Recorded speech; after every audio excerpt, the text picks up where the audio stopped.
Hello everyone, my name is Feed Alligators and welcome to another video, and today we will be talking about the Call of Duty Vanguard trailer for the campaign. And some of my fears, and honestly, what I kind of like about it, and I think, really what I think about it as a whole. But before we jump into that, make sure to subscribe to the channel to see more content like this regarding Vanguard, Battlefield 2042, and any of the Call of Duty or Battlefield games that have come out recently, and really any FPS game in general. First, we will go over what I liked about it. I think it's a very interesting premise, the Fourth Reich. I can kind of see that it's like maybe the Nazis were defeated and then they came back. And I think that's a really cool premise, and I actually really enjoyed the set of characters that they gave us, and how they kind of had backgrounds, and how it gave an explanation as to why they are there. And I think it's really cool, and it seems like with the way the campaign's going, it seems like it's going to be more of a Cold War campaign, where it's not just on the rails constantly taking objectives and stuff like that, but like missions where you sneak around, and missions where there are certain things you have to do, and giving the player a lot of freedom to move around the map. And with them in the trailer talking about, I forget his name, but the demolitions expert, with him liking planes, who knows, maybe they'll have a mission in the skies, which I think would be really cool, because we really haven't seen a mission that is heavily focused on planes or anything like that. Really, the closest I can think is in Cold War when you have that helicopter mission, but that's more of an on-the-rails, just kind of aim and shoot type thing. I think if you could dogfight in this game, that'd be really interesting, and like the campaign, if there was a certain mission like that. Obviously, there won't be in multiplayer, but I think that would be very interesting, and where you have to drop bombs on certain objectives and fly around. That might be nice, and it might give a sense of freedom to move around the skies and the map. However, there is something I am very worried about in this game, and that is going to be how long is the campaign, because we already know this game is super rushed, because the beta for the game had hardly any content, barely any guns,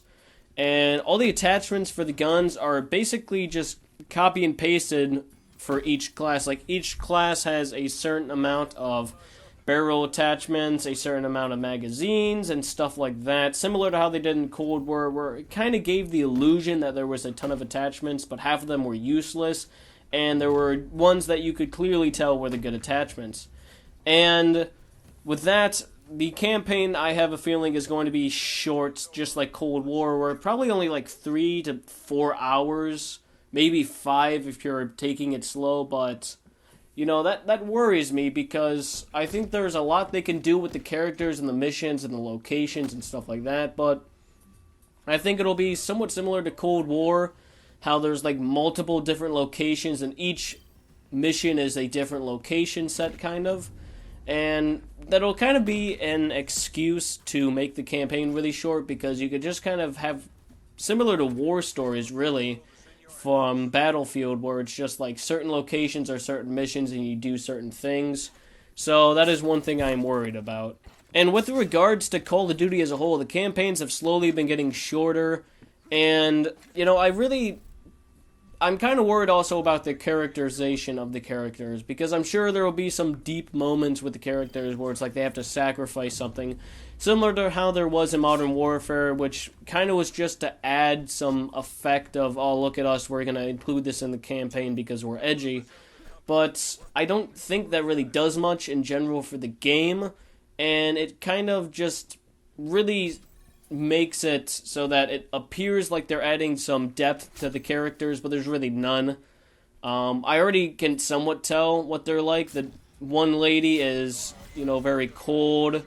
and really only cares about stopping the Fourth Reich, while the demolitions expert is sarcastic and likes explosions. Marcus, who's the leader, he is probably pretty stern and is like a leader of the group, and his other friend is probably just like him. So there's a little bit of character differentiation there, but really not a lot. But my fears, we won't get anything beyond that, and that really kind of has been what's happening for the last couple campaigns. It's like, well, we already knew who Captain Price was just because of the previous Modern Warfares, but Adler really had no depth beyond the fact that he is willing to do anything for what's right, and he sometimes makes jokes. And all the other characters we already knew from Black Ops, so they really didn't have to do much, but this game they actually have to write and, you know, make characters who are likable and have different personalities and kind of match together. But with that, we will conclude the video. Make sure to like and subscribe and comment what you thought of this video down below and future video ideas. And as always, I will see you all next time.